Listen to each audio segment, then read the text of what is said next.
बढ़ते संकट की वजह से नोएडा में 8वीं तक के स्कूल 8 नवंबर तक बंद करने का बड़ा फैसला लिया गया है। इसके साथ ही अब दिल्ली सरकार पर भी स्कूल बंद करने का दबाव बढ़ने लगा है। एनसीपीसीआर ने केजरीवाल सरकार को खत लिखकर स्कूल बंद करने की मांग की है। दिल्ली में ग्रेफ 4 लागू किया गया है। प्रदूषण कम हो इसके लिए कंस्ट्रक्शन पर पूरी तरीके से रोक समेत कुछ और कदम भी उठाए गए हैं। फिलहाल उनका कोई असर दिखाई नहीं दे रहा। वहीं पंजाब में जलती पराली के मुद्दे पर सियासी जंग चल रही है। तो नोएडा में 8वीं तक के स्कूल बंद कर दिए गए हैं 8 तारीख तक के लिए, ताकि इस बढ़ते प्रदूषण का असर बच्चों के स्वास्थ्य पर ना हो। और कहा गया कि ऑनलाइन क्लासेस चलाई जा सकती हैं। दिल्ली एनसीआर में पॉल्यूशन लेवल खतरनाक स्तर पर जा पहुंचा है।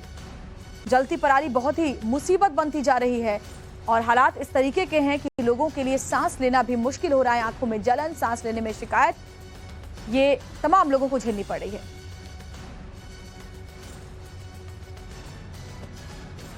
और हमारे संवाददाता अभिषेक राज अक्षरधाम से हमारे साथ सीधे जुड़े हुए, उनका रुख कर लेते हैं। अभिषेक, आज ऐसा लगता है कि दिल्ली में हर बीतते दिन के साथ जो प्रदूषण का रिकॉर्ड है वो टूटता हुआ नजर आता है, क्योंकि आप खुद बाहर सड़कों पर मौजूद हैं।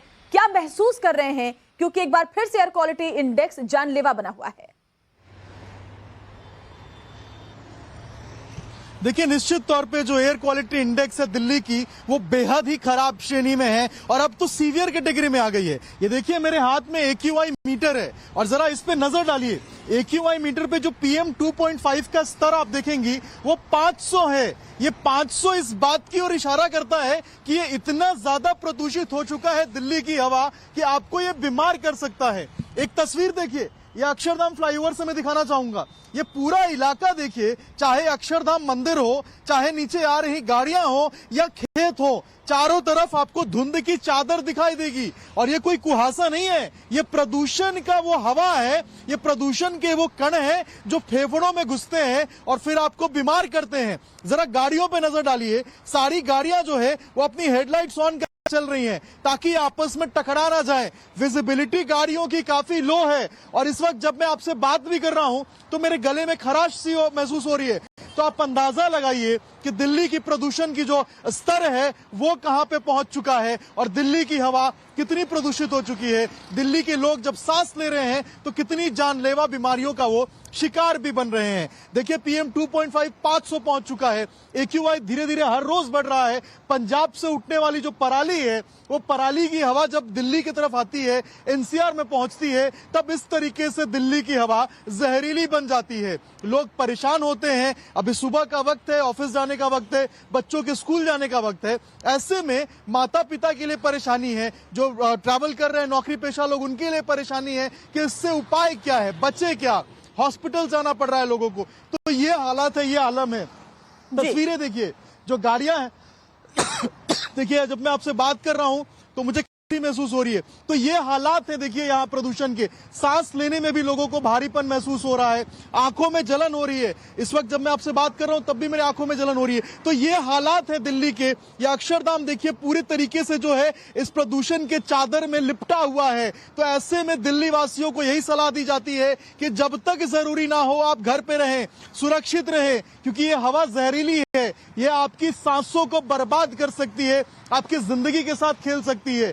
आप परेशान हो सकते हैं, आपके बच्चे बीमार हो सकते हैं। ऐसे में विशेष रूप से जो बच्चे हैं, जो बूढ़े हैं या वैसे लोग जिनको पहले से कोई बीमारियां हैं, उनको विशेष रूप से ध्यान देने की जरूरत है। उनको विशेष रूप से सुबह बाहर नहीं निकलना चाहिए। डॉक्टर्स भी ये सलाह दे रहे हैं। तो अभी प्रदूषण का स्तर दिल्ली में बेहद खराब है और आने वाले कुछ दिनों में यही हाल देखने को मिलेगा। अभी सुधार होने की कोई भी गुंजाइश नहीं है। जी बिल्कुल अभिषेक, आप जानकारी दे रहे हैं। और देखिए, अभिषेक के पीछे अगर कैमरे के जरिए हम देख भी पाए तो कुछ दिख नहीं रहा है। इतना ज्यादा स्मॉग है और प्रदूषण का की जो हालत है वो इस तरीके की बनी हुई है कि सांस लेना भी मुश्किल हो रहा है। अभिषेक, कई बड़े कदम उठाए गए हैं। अगर हम नोएडा की बात करें तो नोएडा में स्कूलों को फिलहाल 8वीं कक्षा तक के लिए 8 तारीख तक के लिए बंद कर दिया गया है। ऐसे में दिल्ली में भी आज कई बड़े फैसले लिए जा सकते हैं, क्योंकि आज एक मीटिंग भी होने वाली है बढ़ते प्रदूषण को लेकर। देखिए, निश्चित तौर पे दिल्ली के जो हालात हैं वो बेहद गंभीर हैं और इसको लेकर आज दोपहर 11-12 बजे एक मीटिंग भी होने वाली है जिसमें यह तय किया जाएगा कि क्या दिल्ली के स्कूलों को भी यूपी और नोएडा की तरह जो है उसको 8वीं तक बंद किया जाए। इसके अलावा कई और अहम फैसले हो सकते हैं, जैसे ऑफिसेज जो हैं उनको 50% जो क्षमता है उसके साथ चलाने पे बात हो सकती है, या वर्क फ्रॉम होम कल्चर को वापस से लाने पे बात हो सकती है। इसके साथ साथ ये भी हो सकता है कि जो गाड़ियां दिल्ली में प्रवेश कर रही हैं, जी बिल्कुल, उन गाड़ियों पे मीटिंग भी के कुछ बाद प्रतिबंध अभिषेक लगाया को जा पता सकता चल है। पाएगा क्या बड़े फैसले इस प्रदूषण को देखते हुए लिए जाएंगे। लेकिन सवाल सबसे अहम है कि इतनी बुरी स्थिति के बाद अब अगर फैसले लिए जाते हैं तो उसका कितना ही असर आगे दिखेगा। बहुत बहुत शुक्रिया आपका अभिषेक इस जानकारी के लिए। तो दिल्ली में प्रदूषण पर दरअसल पॉलिटिक्स हावी है। पंजाब में जलती पराली को मुद्दा बनाकर बीजेपी ने अरविंद केजरीवाल और आम आदमी पार्टी सरकार पर तीखा हमला बोला है।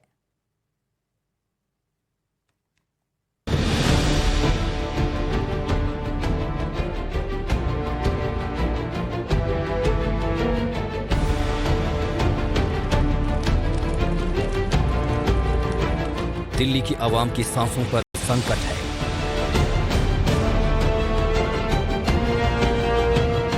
देश की राजधानी में धुएं की यह परत प्रदूषण से निपटने के इंतजामों की पोल भी खोल रही है और बढ़ते खतरे का एहसास भी करा रही है।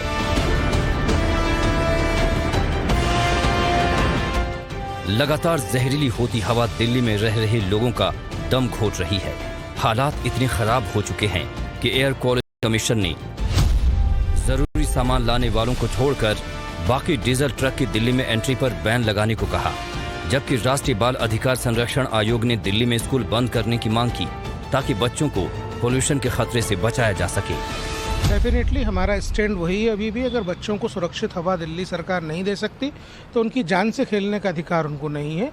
वो फिलहाल स्कूलों को बंद करने का निर्णय लें जिससे कि हम बच्चों को एक सुरक्षित माहौल देने की तरफ आगे बढ़ सकें। दिल्ली में एयर क्वालिटी इंडेक्स लगातार गिर रहा है, यानी एक एक सांस लोगों की जिंदगी से खिलवाड़ कर रही है। इन हालात के लिए पंजाब में जल रही पराली को सबसे ज्यादा जिम्मेदार माना जा रहा है। पंजाब में पराली जलाने के केस लगातार बढ़ रहे हैं। 3 नवंबर को पंजाब के अलग अलग शहरों में 2666 जगह पराली जलाई गई, जबकि हरियाणा में सिर्फ 128 जगह ही पराली जलाने के मामले सामने आए। रियल टाइम मॉनिटरिंग डेटा के मुताबिक पंजाब में 15 सितंबर से लेकर 3 नवंबर तक पराली जलाने के 24,146 मामले आ चुके हैं, जबकि इतने ही वक्त में हरियाणा में पराली जलाने के केस 2,377 हैं। इसलिए अब सियासत भी गर्म है। पराली पर जो राजनीति कर रहे हैं ये बहुत ही दुर्भाग्यपूर्ण है। जिस तरह से खुद पंजाब के मुख्यमंत्री भगवंत मान के गृह कॉन्स्टिट्यूंसी के अंदर पराली जलाने की घटनाएं बढ़ी हैं और पंजाब में पिछले 24 घंटे में 3,600 से ज़्यादा पराली जलाने की घटनाएं हुई हैं। ये बहुत गंभीर मामला है। केंद्र सरकार ने पराली जलाने की घटनाओं को कम करने के लिए और उनको पंजाब को मदद दी है 1,347 करोड़ रुपया की पिछले 1-2 सालों के अंदर, लेकिन उन्होंने इस पैसे का ना तो उपयोग किया ना मशीनें खरीदी। बच्चों की जिंदगी, हमारी जिंदगी, हमारी सांसें ये लेना मुश्किल हो चुका है, नामुमकिन हो चुका है। एनसीपीसीआर की नोटिस भी चली गई है, परंतु केजरीवाल जी और आम आदमी पार्टी सरकार केवल प्रदूषित पॉलिटिक्स कर रहे हैं, पोल्यूटेड पॉलिटिक्स कर रहे हैं और दोषारोपण दूसरों पर कर रहे हैं और अपनी जिम्मेदारी का ठीकरा किसी और पर फोड़ रहे हैं। जलती पराली पर सियासत उबल रही है। इस बीच पंजाब के मुख्यमंत्री भगवंत मान के गृहनगर संगरूर में भी पराली जलाने के आंकड़े लगातार बढ़ रहे हैं। लिहाजा पंजाब सरकार ने अब किसानों के खिलाफ एक्शन लेना शुरू कर दिया है। इसके तहत संगरूर में पराली जलाने वाले 201 किसानों पर 5,25,000 रुपए का जुर्माना लगाया है। इस मामले पर भी अब सियासी जंग शुरू हो चुकी है और निशाने पर अरविंद केजरीवाल हैं। अगर देश को बताना है तो इनकी राजनीति में पहले रेड एंट्री करो। इतना झूठ, इतना कूड़ आज तक राजनीति में नहीं हुआ था।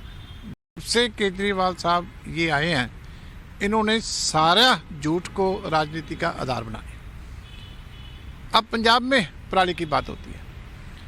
पहले तो ये है कि जब पंजाब में दूसरी पार्टियों की सरकार थी तो 6 महीने पहले केजरीवाल साहब शोर मचाना शुरू कर देते थे कि पंजाब का किसान पराली जलाता है। इस बार वो शोर सुनाई नहीं दे रहा। अब वो शोर सुनाई नहीं देता। सियासी सवाल बहुत सारे हैं, मगर प्रदूषण से निपटने का समाधान अब तक नहीं निकाला जा सका है।